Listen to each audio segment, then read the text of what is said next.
इस बार के होली में महोदय हमारे गांव में पटना से शराबबंदी की टीम आई।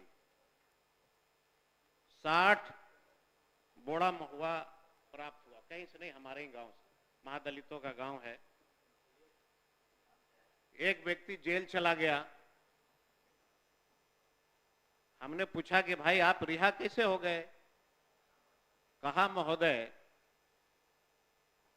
कि 60 बोड़ा जिसको पकड़ाया वो 3 लाख रुपया दे करके अपना नमवा हमको कर दिया, हमारा नमवा उसको कर दिया। भागलपुर एक गांव है महोदय, बोधगया में। उसके बाद वह टीम वहां छापेमारी किया। छापेमारी करना किसके यहाँ था? गरीब के यहाँ गया, उसको इतना मारा पीटा, अंत में बोधगया थाना को आना पड़ा। आ करके बोधगया थाना ने हाथ जोड़ करके माफी मांगा कि ये गलत किए। और जब हम लोगों ने जांच किया महोदय कि ये मद निषेध वाले कौन हैं, जब हिसाब किताब हम लोगों ने बैठाया, सिर्फ गया जिला से कम 3 से 4 करोड़ रुपए का कलेक्शन वो करके पटना आया। जो देने वाले, उन लोगों ने कहा कि हम कैसे छूटे हैं। अब चूंकि हमारे ही विधानसभा में 7-8 ऐसे जगह थे महोदय जहां पे इस तरह की घटना हुई।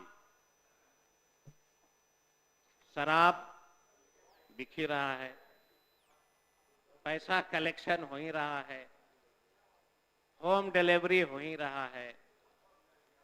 मुख्यमंत्री जी कहेंगे कानून बना है लेकिन जांच हो रही है।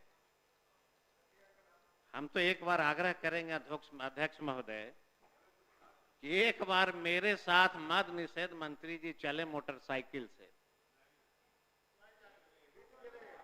और खाली खड़ा रहिए, एक मकान में हम आपको खड़ा कर देंगे, अपने आंख से आप देख लीजिएगा। अगर शाम को 6 बजे के बाद 1-1 हजार मोटरसाइकिल का अगर लाइन नहीं आपको दिखेगा तो मैं इस सदन में आना छोड़ दूंगा, नहीं आऊंगा। एक बार चल के देखिए,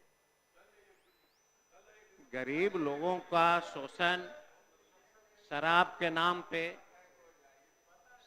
नाम पे गरीबों का शोषण। राष्ट्रीय जनता दल, हम लोगों ने इसलिए समर्थन नहीं दिया था कि शराब के नाम पे आप सिर्फ दलितों को जेल भेज दो, गरीबों को जेल भेज दो।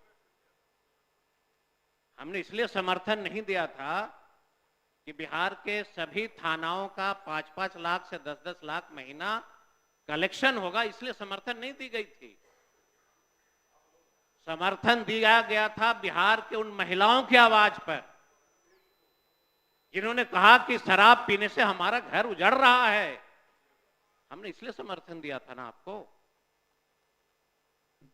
हमने ये नहीं कहा था कि बेवजह गरीबों को, दलितों को आप जेल भेज दीजिए और उसका जो है परिवार सड़क पे भूखा लौटे। इसके लिए समर्थन नहीं दी गई थी। और आज भी मैं कहता हूं इस सदन के माध्यम से कि अगर आपकी पुलिस सक्षम नहीं है शराब को रोकने में, तो आप क्यों उसको माथा का दर्द दिए हैं? वापस ले लीजिए। जब रोक ही नहीं सकते हैं। 187 मौतें हुई, 187 मौत हुई। 187 में अगर आप इंक्वायरी करिएगा, सब लोग कहीं न कहीं शराब पी करके एक्सीडेंट हुआ, मरा। और मैं ये भी चुनौती देता हूं सदन के माध्यम से कि बिहार का कोई एक थानेदार बता दीजिए जिनको यह मालूम नहीं है कि कौन कौन व्यक्ति शराब बेच रहा है। सबको पता है, सबको महोदय मालूम है। लेकिन हमारा सिर्फ सुझाव होगा कि बहुत दिल के गहराइयों से, बहुत सोच समझ के हम लोगों ने समर्थन आपको दिया था शराबबंदी के नाम पे। यह पाप का भागी अब हम लोगों को नहीं बनने दीजिए। अगर आपकी पुलिस सक्षम नहीं है तो समाप्त करके कोई दूसरा कानून ले आइए। गुजरात में है, आपके प्रधानमंत्री मुख्यमंत्री थे, वहां भी तो कानून बना है सर आपका, लाइए।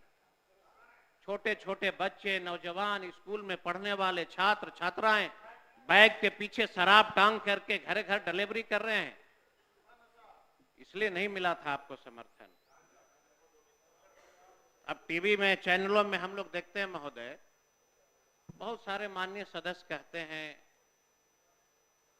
कि 2005 के पहले क्या होता था, आप लोग जंगल राज वाले हैं। जब मेरा जन्म हुआ था, जब हम लोगों ने होश संभाला था, तो हमारे पूर्वजों ने, पिता ने कहा था कि जिस समाज में तुम जन्म लिए हो, जहां तुम पैदा लिए हो, बहुत सारे अत्याचार तुमको झेलना पड़ेगा, सुनना पड़ेगा।